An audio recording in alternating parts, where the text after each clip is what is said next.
గిరిజనుల పట్ల ప్రభుత్వం అధికారులు స్థానిక ప్రజాప్రతినిధులు చూపిస్తున్న చిన్నచూపు ద్వంద్వ వైఖరి విచారకరమని ఏపీ రైతు సంఘం జిల్లా ఉపాధ్యక్షుడు చల్లా జగన్ అన్నారు.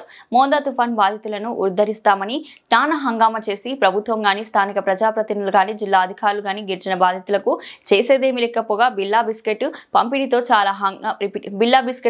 చాలా హంగామా హడావిడి చేశారు. కానీ జిందాల్ మాయలో పడి సర్వం కోల్పోయిన దళిత గిరిజనులకు 133 రోజులుగా మమ్మల్ని ఆదుకోండి అని, మాకు న్యాయం చేయండి అని జిందాల్ బాధితులు ఆందోళన చెందుతుంటే ఒక్కరు కూడా జిందాల్ బాధితుల వైపు కన్నెత్తి చూడకపోవడం అన్యాయం కాదా అని ప్రశ్నించారు.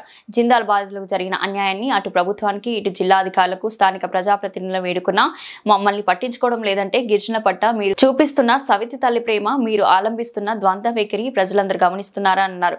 ఇప్పటికైనా గిరిజన దళిత కుటుంబాలకు మనుషులుగా గుర్తించాలని కోరారు. జీవనోపాధికి సెంటు ముక్క కూడా లేకుండా కంపెనీ కడతారన్న ఆశతో భూములు ఇస్తే మా జీవితం వల్లకాడిగా మారిపోయింది అన్నారు. ప్రభుత్వం అధికారులు ప్రజాప్రతినిధులు నిరుపేద గిరిజన దళితుల పైపు లేకుండా ఉండడం అన్యాయమని అన్నారు. జెండాలపై చర్యలు తీసుకోవాలి, జెండాలపై చర్యలు తీసుకోవాలి, మోసం చేసిన జెండాలపై చర్యలు తీసుకోవాలి, పేదలను వెంటనే ఆదుకోవాలి, సర్వం కోల్పోయిన జెండాల బాధ్యతలను ఆదుకోవాలి, సర్వం కోల్పోయిన జెండాల బాధ్యతలను ఆదుకోవాలి. వద్దలాలి నిర్వాసితుల ఐక్యత, వద్దలాలి నిర్వాసితుల ఐక్యత. 133 రోజులుగా సెంటు ముక్కు కూడా లేకుండా సర్వం కోల్పోయిన జెండాల బాధితులు ఒక పక్క తుఫాన్లు కానీ పండగలు కానీ లెక్క చేయకుండా ఆందోళన చెందుతుంటే, మొన్న వచ్చిన తుఫాను కోసమేమో గిరిజనులను ఉద్ధరిస్తామని చెప్పి, గిరిజనులను ఆదుకుంటామని చెప్పేసి ఈ ప్రాంతం చుట్టూ ప్రజాప్రతినిధులు కానీ, జిల్లా అధికారులు కానీ, మండలాధికారులు కానీ తెగ తిరిగారు. మరి తీరా వాళ్ళకి ఇచ్చింది ఏంటంటే బిల్లా బిస్కట్టు వేసి ఏదో మా అమ్మ అనిపించారు. మేము చెప్పదలుచుకున్నది ఏంటంటే, పూర్తిగా మీ మాటలు నమ్మి, అధికారులు చెప్పిన మాటలు నమ్మి, ప్రభుత్వం నమ్మిన మాటలు చెప్పిన మాటలన్నీ నమ్మి భూమి అంతా ఇస్తే అదే గిరిజనులు దళితులు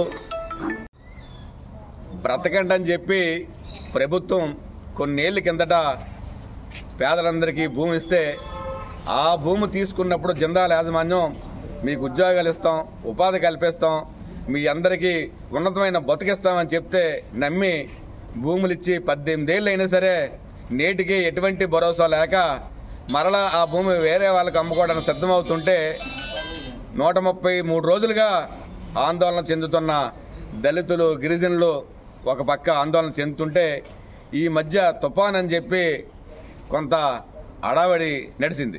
ఆ తుఫాను కోసం చెప్పేసి స్థానిక ఎమ్మెల్యే దగ్గర నుంచి, కలెక్టర్ దగ్గర నుంచి, ఎంఆర్ఓలు ప్రభుత్వం ఏమో వల్ల మాలిన ప్రేమ చూపించినట్టు హంగామా చేశారు. ఒక్క మనిషికి కూడా ఉపాధి చూపించలేదు సరికదా బిల్లా బిస్కెట్ వేసి తరిమేశారు. అంటే ఇదే ప్రాంతంలో ఉన్న సర్వం కోల్పోయిన జెండాల బాధితులు ఒక పక్క, తుఫాను బాధితులు ఒక పక్క ఉంటే చుట్టూ తిరిగిన అధికారులు కానీ, ప్రజాప్రతినిధులు కానీ జెండాల బాధితులు ఇక్కడ గిరిజనులు ఉన్నారు, వీళ్ళ సంగతి అని చెప్పి వీళ్ళ పట్టించుకోలేదు. పోనీ తీరా తుఫాను బాధితులను పట్టించుకున్నారంటే బిల్లా బిస్కెట్తో సరిపెట్టారు. అంటే అధికారులు కానీ, ప్రజాప్రతినిధులు కానీ ఈ ద్వంద్వ వైఖరి ఏంటని చెప్పేసి మేము అడగదలుచుకున్నాం. తుఫాను కోసం కూర్చున్న మనుషుల పాటి విలువ కూడా సర్వం కోల్పోయిన దళితులు గిరిజనులు చేయలేదని చెప్పేసి మేము అడగదలుచుకున్నాం.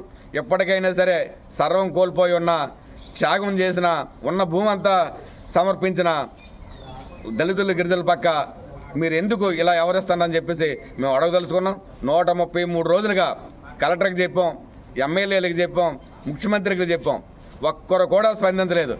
వెంటనే ప్రభుత్వం కానీ, అధికారులు కానీ, ప్రజాప్రతినిధులు స్పందించాలని చెప్పి వెంటనే వీళ్ళకి న్యాయం చేయాలని చెప్పేసి తుఫాన్లో వర్షం వచ్చి కూర్చున్న ఆ మనుషుల పాటు కూడా జెండాల బాధితులు చేయడం లేదా అని చెప్పేసి జెండాల బాధితుల పట్ల మీ వైఖరి ఇంత నిర్లక్ష్యం, ఇంత ద్వంద్వ వైఖరి ఎందుకని చెప్పేసి మేము చెప్పదలుచుకున్నాం.